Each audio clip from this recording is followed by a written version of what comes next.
Welcome to the Probate Mastermind podcast. These episodes are recorded live once a week and are hosted by the alltheleads.com coaches. Agents, investors, and wholesalers join the coaches for everything from marketing tips, sales psychology, live deal analysis, transaction engineering, advanced real estate strategy, and personal development. You will learn to get more listings, more deals, and find financial freedom by listening to these episodes. Be sure to catch show notes at alltheleads.com/podcast and join our free Facebook mastermind community, All the Leads Mastermind. Welcome, dynamic agents and investors from across the country. Today is January 14th, 2021, and this is Mastermind Podcast number 310. We do have one person in the queue. I always like calls like this. He is a national real estate coach with one of the major coaches who you would recognize. I'm not sure. I spoke to him since he joined, maybe in 2019, but he shared some remarkable success stories with me, so I asked him to come on the call today and share with you, and I'm going to go ahead and go to you first. Chris Ryan, you're up, sir. How are you? Good, Jim. I appreciate the intro. My name is Chris Ryan. I work for Coldwell Banker in East Brunswick, New Jersey, and I'm also a coach for Mike Ferry organization. I met Jim, probably we didn't speak for years. I haven't ran into Jim, and then I found somebody had mentioned All the Leads as a source for probate, and I saw Jim was one of the owners, and I was excited to talk to him because I heard a lot of good things about All the Leads. It's kind of, if you look at all the lead generation sources and probate, it's probably like the Porsche version of the list that is given for probate. So I just wanted to say, hey, I appreciate the opportunity to get the list for my area. What happened was I've been in real estate for 33 years, doing probate for 15 years. So we were doing our own research, and like I said, we found All the Leads, and you're real happy about that. I got my list two days ago and pretty much went through the whole thing. I was talking to Dave Pannell too. Jim was nice enough to have us connect, and I thought I did pretty well with probate and kind of like my system. But then when I watched Dave's system and what he does, I'm like, wow. I thought I was doing well with it, but I was like, wow, I need some work, and everybody needs to improve. So I guess, Jim, do you want me to go into what I do with probate? Yeah, please. Whatever. We got a couple hundred people on the call. I think they can benefit from your experience, so please do. Go ahead. Okay. So like my approach to probate right now, it's 30% of our business. I do have a team. We actually did 35 transactions probate. We want to improve on that. So basically what we do is I don't do mailers, I don't do emails, I don't do texting. It's basically strictly phone calls. We do send some sort of letters, but watching Dave on Facebook, I think yesterday, for a couple minutes, I'm like, wow, we really got to step up with what we send out. That's for sure. So basically, Jim, the one thing that we do, when I do talk to clients, executors, one of the things I do hear from them is that, yes, we get a lot of letters, we get texting. Very rarely do you hear that they get phone calls, and which is surprising to me, is that the way this market is right now, and if you're in probate, either as an investor or an agent, I'm sure some people are very successful with mailing and texting and all that, but I'm just kind of surprised that there's not more people that are, when there's so much money on the line, that they actually don't contact them by phone. I think people do appreciate it more. You're a Mike Ferry guy. I know, probably. Yeah, I would say so. If you look out your sphere of influence, and you'll see why it's so difficult. You don't have much competition on the phones. Oh, call reluctance is still real. Yeah, and I guess once you see the results from it, though, we're just talking probate. Let's just talk probate. Once you see the results that you do get, I think that if you're like tinkering on, hey, geez, I don't know if I could do it. Once you do find success in that, I think then people will start doing it more. But I get it. Hey, if it's good, if it works with mailers and all that stuff, that's great. But yeah, so just basically, I guess the point is that we are aggressive on the phones. We do have, and unfortunately, I don't listen to a lot of which I'm starting to do. My time is very limited, but I'm trying to watch podcasts and get more involved because I think what you guys do is far superior with probate.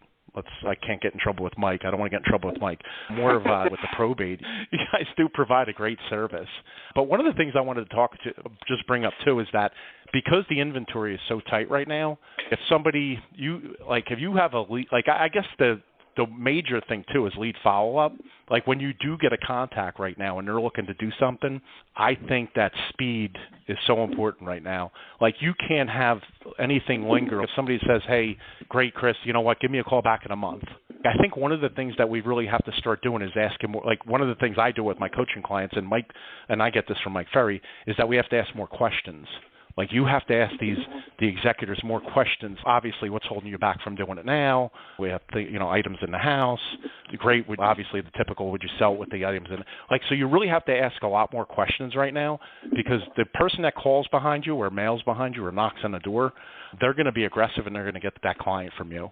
So I think if anything, if there's realtors on the line, I think you just have to be more aggressive right now because our market, for example, and I'll talk out of probate for a minute, on an expired call yesterday, 8:30 in the morning, I had an appointment with the guy. Within 30 minutes, he had 20 phone calls already from other agents. So you tell me that there's not a lot of agents being aggressive out there. So I think with probate, I just think that we have to be more aggressive when somebody says that they want to do something. Like if you're at the house and you're an investor, you have to make the deal right then and there. You can't say you're going to, obviously you have to know your numbers. You can't say, I'll get back to you in a couple of days. Because the investor right behind, they're going to say, listen, I'm going to give you this and I'll close it in 2 weeks. Boom, done. Yeah, I just really wanted to talk to you about, yeah. Sorry, this is Chad, by the way. I have a million questions. First, I'll start with a suggestion. If your team isn't listening to the role play archive, I think that's going to be hugely beneficial to you guys. So you can hear all the variations of what you just spoke about. So I call that probate quicksand. And sometimes you need to throw them a rope and pull their ass out because them waiting is not actually in their best interest as a fiduciary of the estate. And part of that is being fiscally responsible. So if a family member, and for anyone if your mindset is challenging that statement, think about it this way. They are a legal fiduciary that represents the financial interest of that estate. If one of the heirs disagrees with how they're acting, they actually have personal legal liability for sitting and procrastinating. And it usually doesn't come up. You don't see it. It's more prevalent in California than almost anywhere else because you have big valuations on the estate. But if the little voice in your head says, I'm a terrible person if I put pressure on them, just remember, they have legal liability if they just sit and do nothing. So for you to ethically influence them to do what's in their best interest, it's always the best thing to do. The exception where I'll back up and give a little more space is surviving spouse or loss of young children. Sometimes people are just so raw, they're just not ready. But I would say 98% of the time when someone doesn't want to commit, it's because they're just trying to get back in their comfort zone and they're afraid. And it's our job to be leaders, not salespeople in that case. But that's my opinion. And I think, Chris, your team could benefit from hearing that's a lot of the discussions we have, especially in the role play environment, really gives you tactics for how to do that and what's been effective across the country. So if you're not doing that already, I think that's something you guys should put on the list for, maybe this quarter. We're going to go through these role plays and then start doing some on our own. No, I appreciate that. I'm also really interested in your evolution and your story. I love stories, so I'd like to hear what got you into probate in the first place, how you did it, why you stuck with it, and what has changed since you became an all the lead subscriber. What really stands out to you? What habits changed, and what was the business result? How did that change? Sure. I'll get real quick into that. So the reason why we got into probate in the first place is that we had one of our locations. I own my own company. I sold 15 years ago. But one of the locations was right into a 55 and over 8 communities. So one of the things that we realized was on the expireds, when the estates were expiring out on the MLS, let's clarify that. So when they were expiring, we were able to get the numbers through our research with probate. We would go to the county, get the expireds, and nobody had those numbers that we had because even if you subscribe to a service, nobody had those numbers. So that's how we actually originally got into probate, and we never even looked at any other probate but besides expireds. So that was probably for 5 years we just did that. And then I was like, you know what, maybe we should look into a little bit further and do our own research and start looking at. So we went down every two months and got our own research. So we started getting into that. So what's that? Did you really enjoy doing that? Wasn't it fun? I've never been down there personally. I sent my assistant. He knows it well. So that's how we did the research originally. Originally we had a title company. So our searchers that were doing our title for purchases they were down to the courthouse. I said, can you just go over and do this? So that's how actually we started that. And then what happened was then we started trying to get more research, and we did that. We did that for a while, getting our own research. I would say like when Jim had to 2019. So we were doing our research for the last probably 8 years on our own. It takes a lot of time. So then we joined up with you guys, and we still hate this. We still do our own research, but it's very limited right now. But we do it in a different county. Our main county, we subscribe to you guys.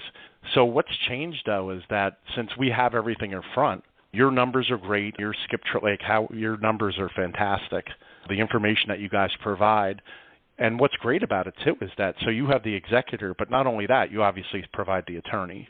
So that's obvious. If there's any advice I can give anybody, especially that if you're new and start aligning, and I know you guy bring this up, so I'm probably repeating myself, but align yourself with these probate attorneys, because that's the best connection, obviously, because they'll give you you don't have to stay on the phone or whatever. Obviously, that's the best connection that you can have. So the results that we've had previous, so we did 35 transactions. I was telling Jim on the phone a couple of days ago. Now, again, we double-end it. If I list it, I do have an investor that I deal with personally that will buy the properties, because if I don't want to list it. I just want to sell it outright. So then I'll still go over there and obviously we'll buy the property. Or if they say, no, we want top dollar, we'll list it. So that's pretty simple. So getting back to 35 transactions. The year before we probably did, I think we did 18. So we've doubled our transactions. So obviously all the leads has helped out tremendously. And the fact is, you have everything aligned. It's a great portal. Excellent. And you have just as a coach, I know you already see this, but I think it's a teachable moment, right?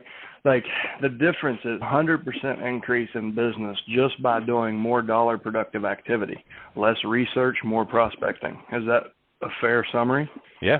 Oh, absolutely. Absolutely. Because we're trying to get phone numbers. Before we were getting phone numbers from whatever source we were getting them from. Now those numbers, what happens is now we get your numbers, and your numbers are tremendous.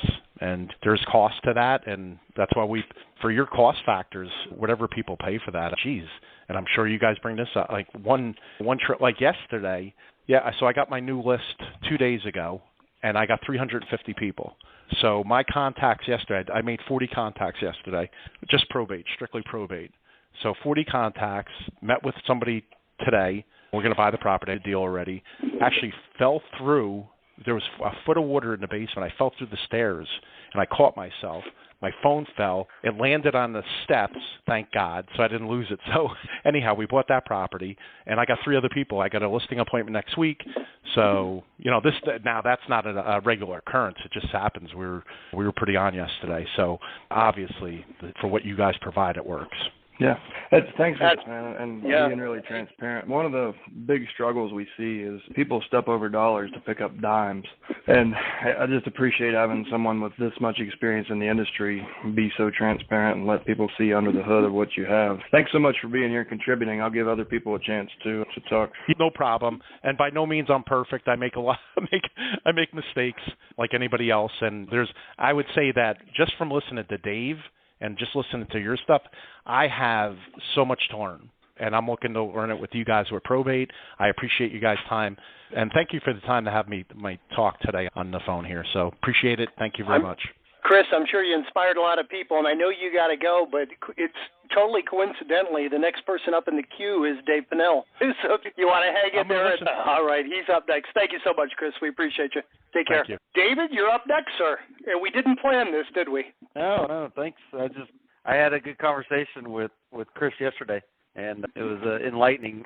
It just reminds me that the people that are coming from expired and for sale by owner prospecting, circle prospecting, any kind of prospecting, this just increases your skill level. And when you adapt and change to what you guys are teaching, you're just unstoppable.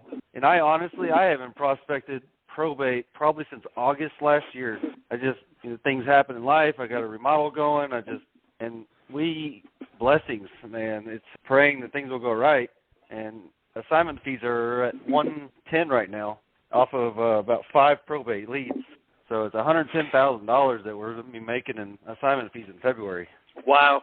And David, I suspect you said you haven't prospected in some time, but with your tenacious lead follow-up system, you probably are still getting deals from previous prospecting, even though you put the brakes on it temporarily. You still have deals coming in, obviously.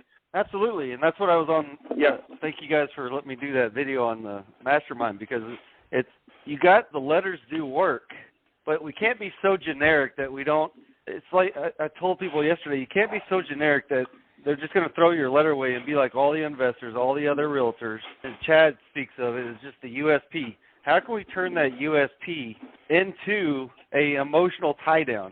Just like we're taught in expired or sell by owner prospecting, you got to tie them to something. And that's either good questions, good motivations. So it's just a matter of tweaking those letters that we're sending out to be more emotionally driven so that they hang on to them. And that's exactly what happened to us. We had a lady call Liz out of the blue. We were just driving down the street, and she held on to our letter for 2 years. And I'm suspectful that since she's the only female on the letter, and the lady was just trusting a woman, so we tested sending me to, and as a woman on the letter too, and she held on to it. So that's a $45,000 assignment fee that we got. That's amazing. Yep. We haven't sold it yet. We're showing it in a week, but we got it such a good price. It's amazing. David, did I hear you say you have $110,000 in fees this month coming in from probate? Yeah. Wow. Yeah, it's just there's a couple not sold yet, but I know the value I got it for, and we just still have to close them, but the projection is there. I want to make one other comment. You said something. It's very interesting. It frustrates me how many of our clients just send the letters and maybe they get a 50% ROI and they're happy with that. They'll do a deal now and then from the letters, but what a difference between sending the letters. They do work. They're very effective, but difference between that and doing what you're doing, follow up, you can increase your ROI 100-fold. Have you ever figured out what your ROI for money spent versus return is on probate? 100 million%. It has to be. I'm not the best tracker of numbers. I can tell you that right now. I could make 100 dials and talk to 40 people a day. I just don't track it, but I know that the money and I say every year I'm going to get better at tracking everything, but I don't. But, man, we are 100% probate now. If I pick up a regular listing, I will do it, but the money is so good on the wholesale stuff and the time freedom that we've created and the money we spent to learn how to do it. We wasted a lot of money. That one guy said he made $500,000, and then he got too big. We did, too. We went out and hired 8 callers, and we had a fancy office for $5,000 a month, and we got crazy in 2019. In August, the whole year was good, but it bit us in the long run. So we had to scale it down a little bit, get back on the phones, get the letters out, make sure that they have some kind of story to them, Chad says, and it's a beautiful thing. Yep. David, I want to go back to your open self-criticism about not keeping track of your numbers and stuff and challenge you to help Chris gain the knowledge he wants from you. And I know he can help you with that, like the way he coaches people. I think you guys can really help each other a ton. So keep that relationship going. Have him hold you accountable for knowing your numbers, and you hold him accountable for having an open mind to innovate more toward your process to get your result. That's what this community is about, right? And the one thing I did write down when he's on the phone is it's intelligent phone calls now. It's not just we're making calls to these people. It's intelligent phone calls. We're learning y'all's process, but adapting to what we've been taught since I was in real estate. And I've gotten a few, actually, I still call expireds for sale by owners, but just what I've learned through offering cash, I've gotten deals through for sale by owners that I don't even list. I just buy their house now. They're all over the place. It's funny when you open your mind up to all this stuff, that there's little nuggets of gold everywhere in our market that I was just going after listings and buyers, and I was trying to get those trophies and awards, and now it's all about wealth building. Oh, that is great. Hey, Bruce, I didn't give you a chance to comment on either. Do you have any questions or comments for Dave or Chris? Oh, God. I tried to butt in and interrupt Chad a couple of times, but that wasn't happening, so you're good. I was holding everything back. I watched Dave's video yesterday. Great job, by the way, buddy. I'll tell you, one of the biggest things that I notice a lot of agents do that I thought Dave spoke directly to in the video, and if you guys haven't watched it, go on our Facebook group and watch that, is they do stick with their generic sequence of mail after they've had a conversation with someone, and there's no better time to almost guarantee that whatever message you put in front of them next in their mailbox is going to get opened and read than after you've had a conversation. So I really do encourage you guys to have a couple of letters. Even if you don't want to do them, we can do them for you. Have a couple of letters that go out to people that you've had an open dialogue with, and do tell a story with those, because they're going to get read. It's almost sometimes a little bit embarrassing to have a conversation with someone and it goes really good, and then a week or two later they get a letter in their mailbox that says, "Oh, hi, my name's Bruce. I wanted to introduce myself." So create yourself, even if it's just a short letter that has a little bit of a story and is a little bit more personal, and send it out after your conversation. So I thought, Dave, that video was great and the message was spot on.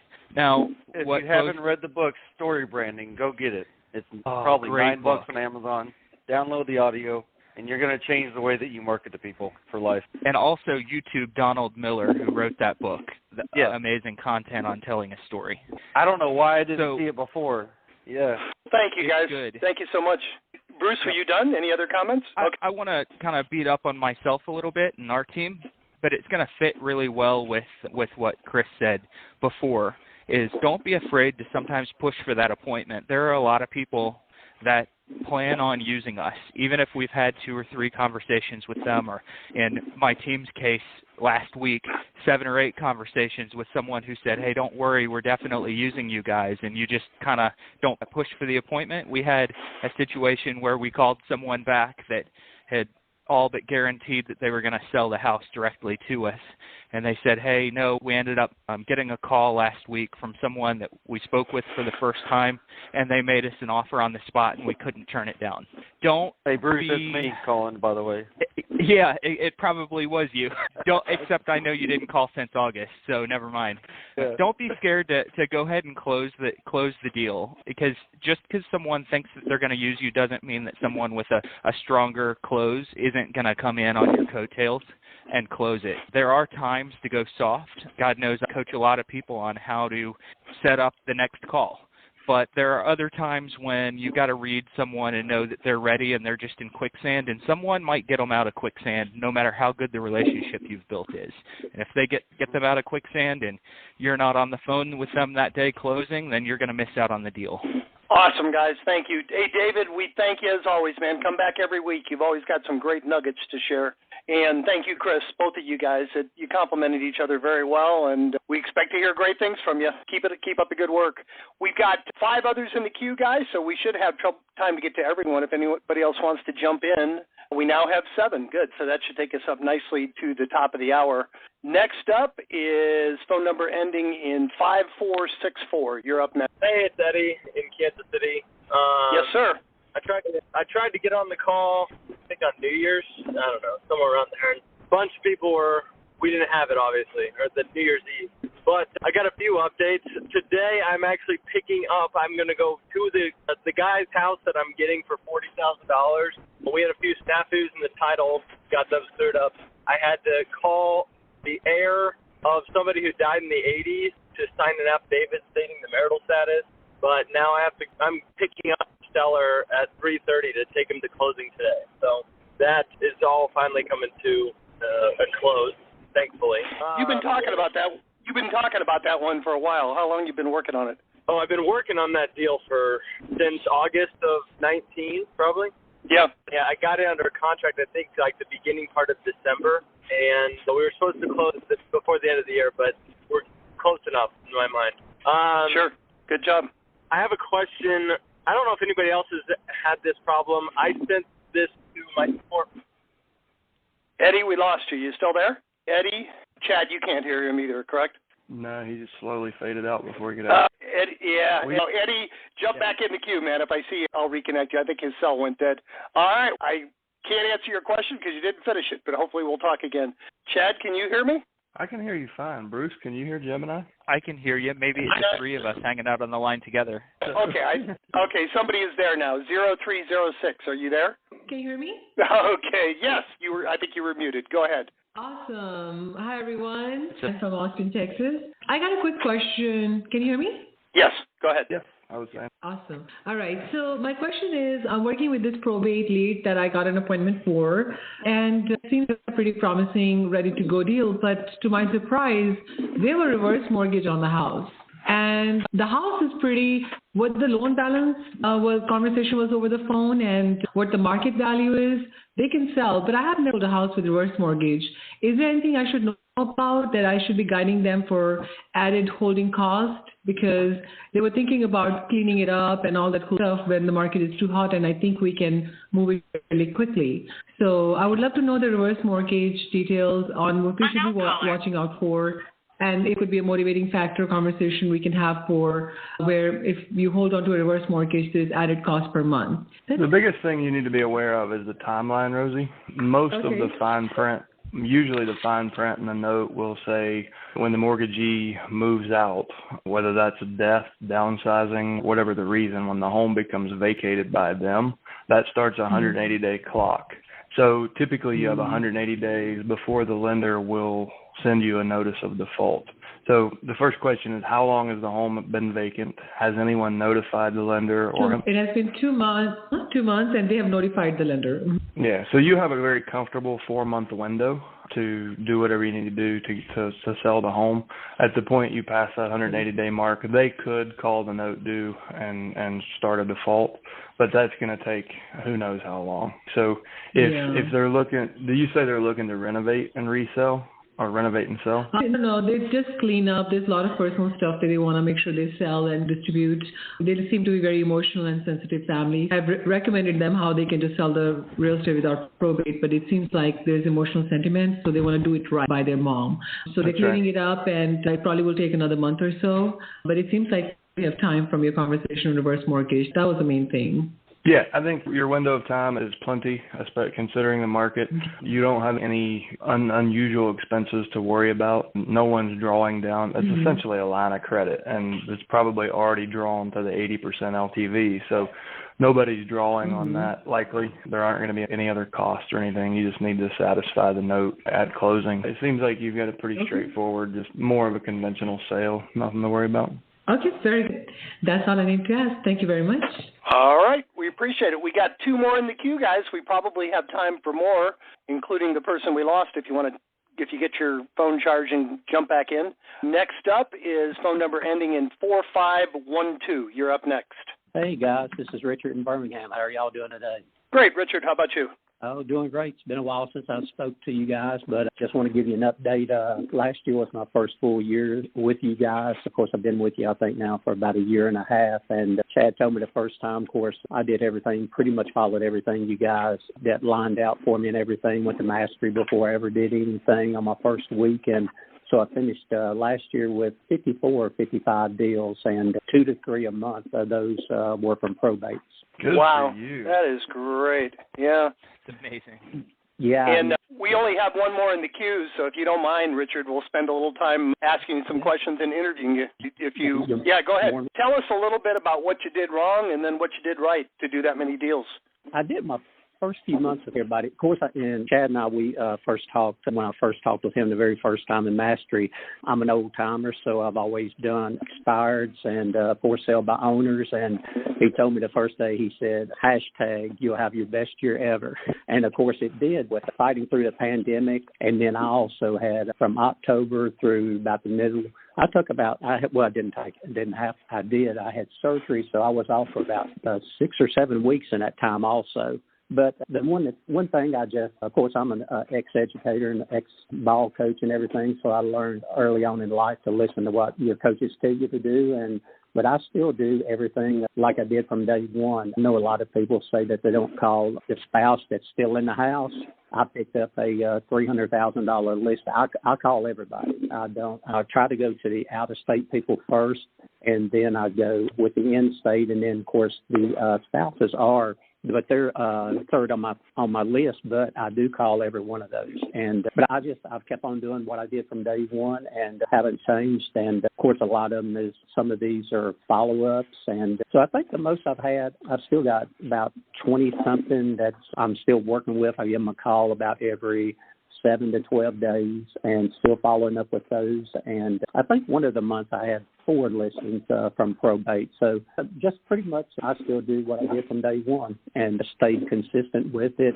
But I'll run some of the properties through the taxes off of our MLS and just to see what it was. And at one time, I will have to say at one time, when I saw those $20,000 and $30,000 properties, that one day I said, no, I'm not going to call them. I don't want that. And then after I made 2 or 3 other calls, it bothered me so much. I said, hell no, you're going to call everybody. Yeah. And Richard, I may have missed this, but obviously you've really got some momentum going. How long did it take you from the time you started to start putting deals together? Was it instantaneous, or did it take a while? No, like I said, I've been cold calling ever since I retired from education. Of course, been in real estate now for 7 years, and I just had to use a little bit different approach, kind of softer and not as go get them for sale by owners and expires, and just kind of show compassion toward them and everything. I had to change that, but pretty much I think within the second month I'd already had a listing, and all of these 2 or 3 listings I get every month, I always get. I think I told you guys before, I at least get it 1 or 2 come list me pretty much off of every month. Wow, good for you. That's great. Yeah. Chad, any questions? Any questions for Richard? No? Okay. I'm going to let Bruce go since I took his time last time. Go ahead, Chad. I'll interrupt. I don't have anything right now. No, listen, I really appreciate you sharing all that. We had multi-decade producer on here in the probate space who did 35 deals with that much experience. So you really need to be proud of yourself for doing the same amount, and as you're just getting this started. And you guys, we can all learn from each other. It's not to downplay what he's done, but you've got a lot to be proud of. It means you're doing something right. You're providing real value to the world. So I think as an educator, like, you're compassionate and empathetic by nature. And for anyone on these calls, sometimes people are really aggressive and they just say, the hell with all that feel-good stuff. I want to scale my business. Pay close attention to the common denominator, the men that come to these calls and contribute, the demeanor they have, the confidence, but not cocky confidence, like what they have. They're approaching they're embracing that provide value first mindset. They're doing whatever they can to get real value to the consumer. I love that you held yourself accountable and went back to that $30,000 house. And if you haven't figured it out already, you can make bigger commissions on those than you can on the higher price or the median price stuff. Oftentimes, those people need your help more than anything, and they'll pay a flat $10,000, $5,000 commission because they just need rid of the problem today. And you can take it on a flat fee, sell it in 24 hours, cash, no contingencies, as is, where is, and make a $10,000 commission on a $30,000 house.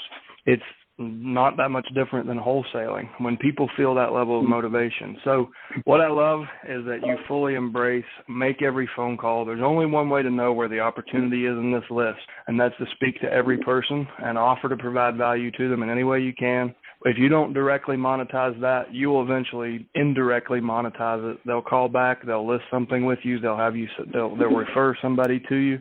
And that's the common thread that I see through all of our top subscribers is that mindset. And that's the most important thing. If you're just getting started and this is your first call, like, focus on that more than anything. is believing in the methodology. And this is a carefully curated group of people. And we've got people that embrace this and live it and come back and share that. So pay close attention to success leaves clues. So thank you for sharing, Richard. Yeah. Well, go ahead, Richard. Go ahead. I was going to say, and then one thing that I did, I have started calling on attorneys, and I did get one, and he handles quite a few probates. He's probably sent me 4 or 5 maybe listings from just meeting with him, and so now he sends me all of his if they don't already have someone, friends and a family. But you're right on those $30,000 and $40,000 deals, Chad. What I do, I list those for 7%, and then what I do now, some of the times other agents don't like it, but like I tell them, I said, hell, I've worked on these to get these listings, and I said on that 7%, then I normally do 4.5 on my side, and then I pay them 2.5. And so I make good money on those. And then, as you know, a lot of those that I end up getting both sides of them. So if you got a $50,000 home, you're sitting there with $3,500. But I have done $100,000 homes at 7% and still get the whole commission of it. That's great. I was going to add to what you said, Chad. Obviously, if you have the right approach and the right mindset, the three of you so far today are such an incredible example of how this will work anywhere, from David Pannell doing $500,000 houses in Texas, and he's a little bit more of a fast talker, like I am, to you, Rich, doing $20,000 deals in the deep South, and you talk a little bit slower. It works in any environment because people are people, and in this niche they need help. So you guys gave us some really inspiring stories. We really appreciate it. Anything else you want to add, Richard?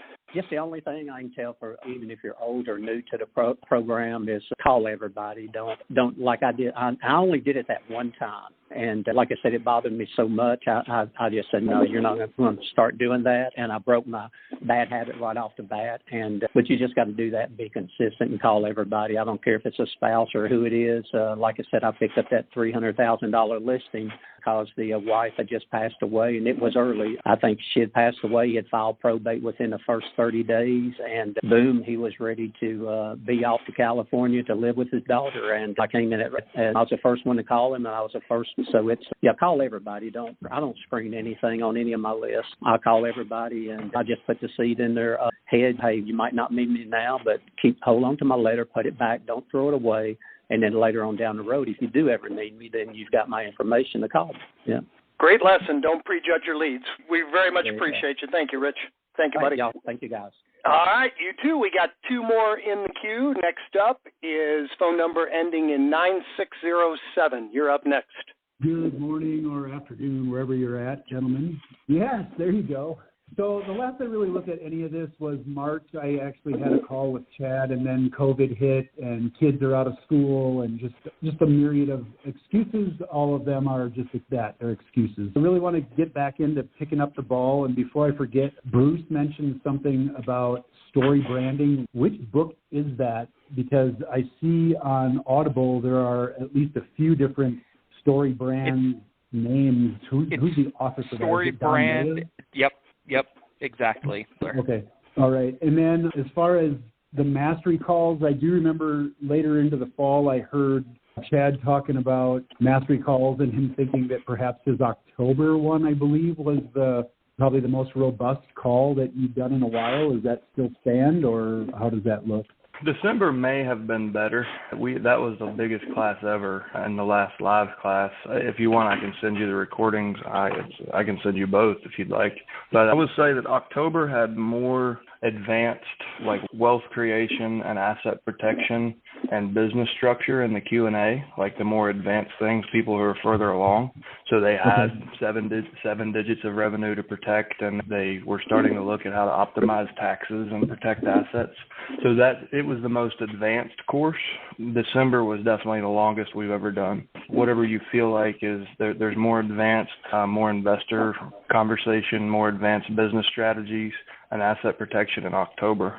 Okay, yeah, I'll reach out to you with an email and just ask for probably both those recordings and sit back through it. And then a starting point to just basically start from scratch on this whole thing. I did sit through Mastery, but again, I'm going to start from the base and work my way up instead of trying to build from the roof down. Yep. Have you been getting leads since March, or did you turn everything off? No, I have not gotten any leads or anything like that. In fact, I never turned it on, and then I believe there might even be one person that has recently entered the market here in Colorado Springs, and I can certainly talk to one of your sales folks or something like that. That was one of my other questions is what is the policy for more than one person in a market, and how does that tend to shake out? Yeah, Go ahead.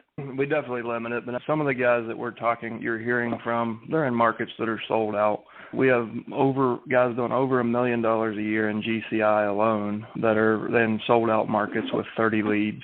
So it's the methodology that we're discussing here and what we teach, the approach. Nobody's doing the same exact thing. And we have different personalities, different writing styles. We appeal to different people. So I wouldn't let it discourage you. Don't feel like there's not enough to go around. And we're very careful. Yeah, I didn't know if the market was sold out here and that there would be nothing available. That was mostly my concern. I'm not worried necessarily about other people in the market as long as there's leads available through the system. Yeah, you're good, Paul. I'll have one of our salespeople reach out to you right after the call. Okay, appreciate it. All right, awesome. On the starting over point, where would you start with all of this? Is it a mastery class and re-listening to that, or is it where do I go to set the foundation for this and get this thing off the ground?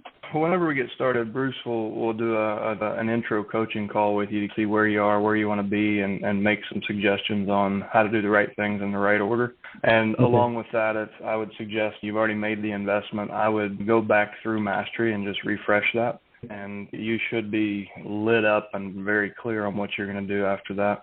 You're 2 or 3 days from running at full speed. Wow. Okay. That's awesome. I really appreciate your time and what you guys do here. This is really just awesome stuff.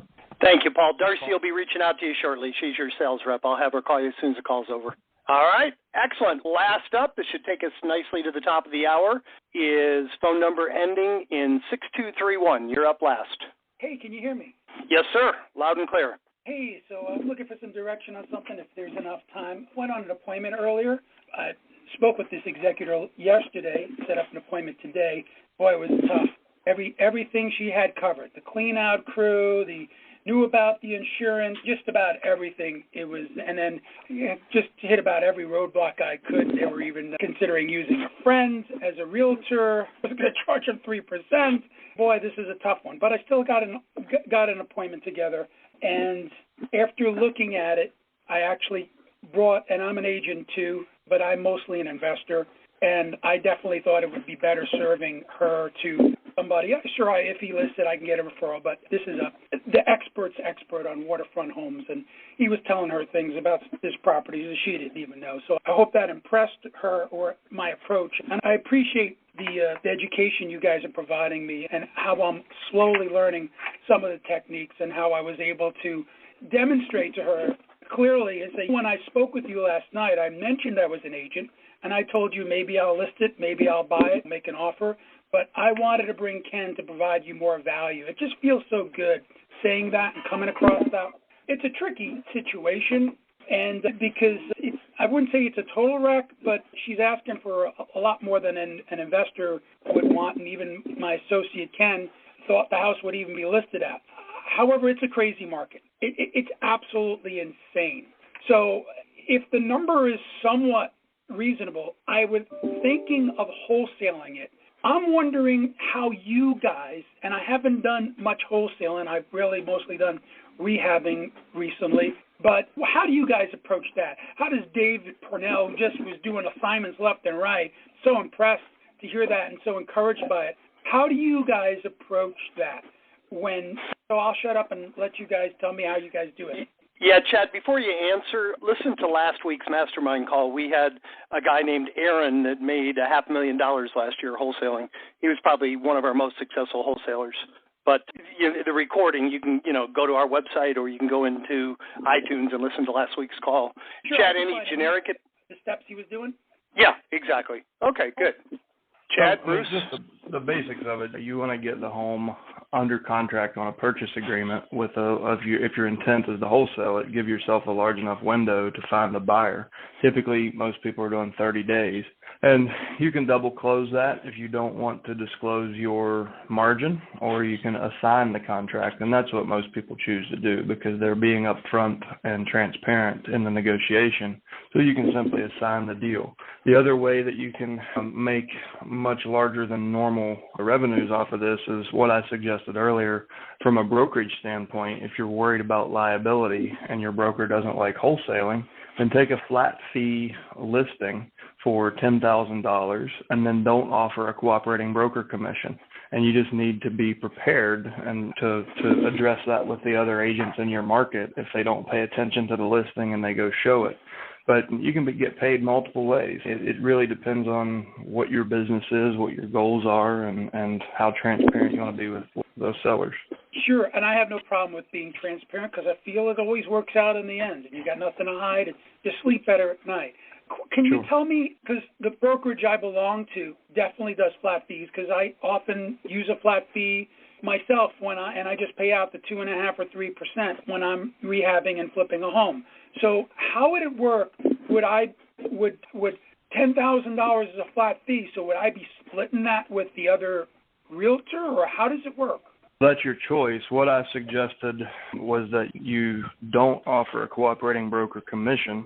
So you would be the listing agent. There would not be a cooperating broker commission. If they brought you a contract, you don't owe them a commission. You could decide to give them one, but you're clearly saying this has 0% cooperating broker commission as offered. So you're not obligated to pay them anything. And what I tend to do, I don't believe in dual agency. I don't think you can ride two horses with one ass. And I don't think you can fairly represent two people objectively. So what I do is if I'm going to do that, I'll do a flat fee as a number, not a percentage. And then when the buyer, I'll run it through my buyer's list. And when the buyer comes back, I'll present the offer to them with the first page being an unrepresented party addendum that clearly indicates that I represent the seller and the seller only. I'll offer that as a benefit to them of, listen, you don't need to pay me a commission. The seller's taking care of me. You're a sophisticated investor. You don't really need agency at 3%, do you? Okay, perfect. Here's the blue pen. And that's been a really smooth way for me to do it. I've done assignments. I've done the flat fees. It's really just what works best for you and your broker. Okay. With the concept of doing a flat fee, because I'm not going to find them a buyer, and I'd like to cast as big of a net. And I'm going to tell you, if the realtors, or many of them will read the print, they'll see that there's no money in it for them, and I won't be able to serve the seller. So I would rather do a flat fee, maybe charge a separate consulting fee, say it's a $500, say it's $1,000, say whatever it is, and then just assist the seller with the flat fee, paying a 2.5% out that the seller would do. And I'm getting, it may not be as cheap, or it may be just as cheap. It depends on how much the 0.5% difference is. If as I mentioned, she had a 3%, so if I do a 0.5%, and do let them pay out 2.5%. Did you ever hear of that concept? Is that something that would ever fly? If I said, hey, it costs $500 to do a flat fee, but I'm going to help you out here, and I'm going to charge you this consulting fee. Other than that, you're going to pay out 2.5%. Because these people do seem like they may, since they threw out, hey, 3%, they even threw out the possibility of them putting it on Zillow a few weeks. So whenever I hear that, I'm thinking, it's a nickel and dime fight, and so I'm trying to think, what can I do to maybe get something out of it? Sure. A couple things here. One, the advice I gave you earlier was assuming you had your own buyer's list because you're talking about wholesaling. So if you are trying to retail a deal using that method, don't do that. It doesn't make any sense. If you're selling at a discounted price, as is where is, then that makes sense. On this particular deal that you're talking about, it doesn't sound like it is a wholesale. It's not a distressed sale in any way. That's going to be a different approach, right? So if you list something at $300,000 and it appraises for $302,000, you're not going to have a ton of people that are going to step up and buy as is where is without an agent. So if it's more of a conventional deal, that's not the same advice. In that case, what I would recommend is find an agent that you know and trust. Have them give you a referral fee, and don't do the work you're not good at or you don't want to do, but get compensated for connecting them to the deal. Sounds good. All right. Excellent ending to our call, guys. I want to thank everybody for showing up today. I want to particularly thank the awesome Chris and Dave and Richard success stories. I think everybody learned a lot from it. And I want to challenge each of you, take one thing that inspired you the most on this call, go out and put it into practice, and come back and share the results with the group next week. Stay healthy, stay safe, stay productive, and we will talk to you same time next Thursday. Take care, everybody.